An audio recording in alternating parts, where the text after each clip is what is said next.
Hello, I'm Larry Tabak, and I serve as the Principal Deputy Director of the National Institutes of Health. And today I'd like to update you on diversity in the NIH-supported biomedical research workforce. Now, to begin, let's talk about why diversity matters. It provides an enhanced quality of education in multiple settings, provides enhanced decision-making,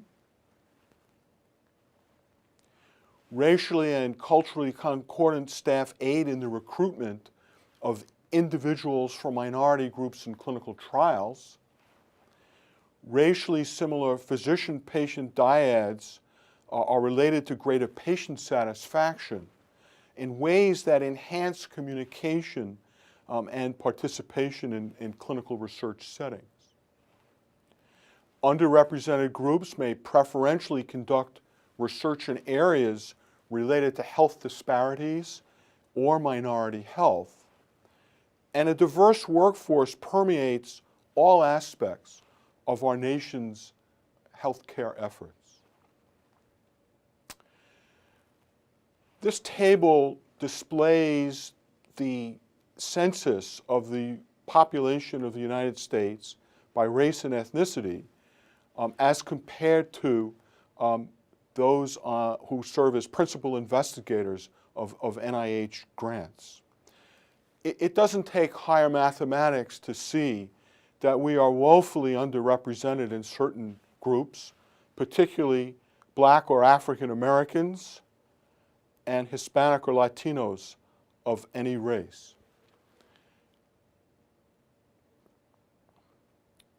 Now, back in August of 2011, Donna Ginther and her colleagues published a paper in Science which demonstrated that there is a disparity in the funding patterns of NIH R01 grants. And so this just summarizes the data from a cohort that they looked at from the years 2000 to 2006. They analyzed over 83,000 R01 applications from PhD investigators that were contributed by over 40,000 unique PhDs. Of these, only 1,149 came from Black PhDs, and that alone underscores a significant pipeline issue that we face. Had the R01 applications from Black applicants enjoyed the same success rate as that enjoyed by white applicants, you would anticipate 337 applications to be awarded, but only 185 were actually awarded, underscoring this disparity. Now, here are some of the additional conclusions of the Ginther study. They looked at a variety of parameters to observe what could make up the difference in explaining the disparities in success rate. First, they found that award probabilities are correlated with NIH funding rank of the applicant's organization. So if you are at a top 1 through 30 NIH-funded organization, you are far more likely to receive an award than if you are in an organization ranked 31 through 100. However, in each rank group studied, Black applicants still had the lowest award probability.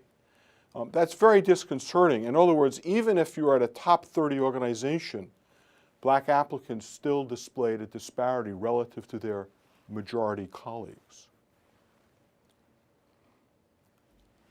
Only citations and prior review committee experience reduced the disparities observed for Black applicants.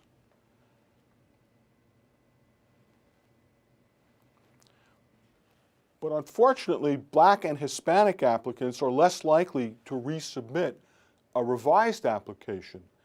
And as you no doubt understand, in the current funding climate, it's rare that you are awarded an application the first time out.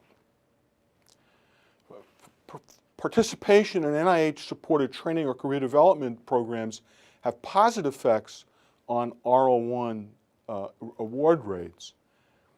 But unfortunately, this advantage appears to help white applicants more than black and Asian applicants.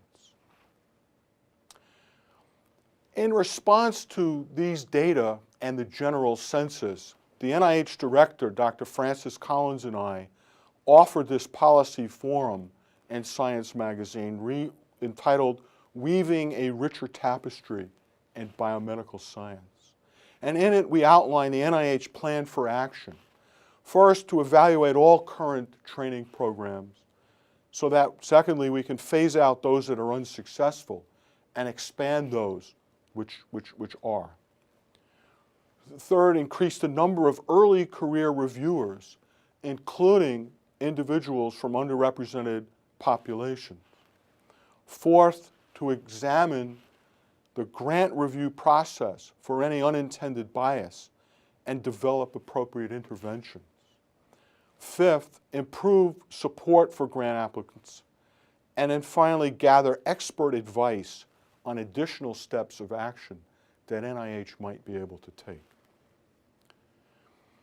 With regard to that last point, Dr. Collins formed a working group on diversity in the biomedical research workforce as part of his advisory committee. And they recently provided a comprehensive strategy in the form of recommendations that can be reviewed at this website. And I just would like to quickly review these recommendations. First, this committee concluded that NIH should conduct more rigorous evaluation of all training and career development programs.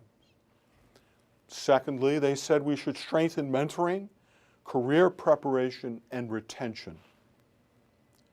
Third, they recommended that we undertake a competitive grant process to support infrastructure development in those comparatively under-resourced institutions that have a documented track record of producing and supporting underrepresented scientists. And then finally, they recommended that we conduct research on possible unconscious bias in peer review and test appropriate interventions. NIH is now in the process of working through implementation strategies for each of these recommendations. We recognize that this is something that NIH alone can't do, but rather it will require the partnership and collaboration with our extramural colleagues around the nation. We look forward to working with you on this very, very important issue.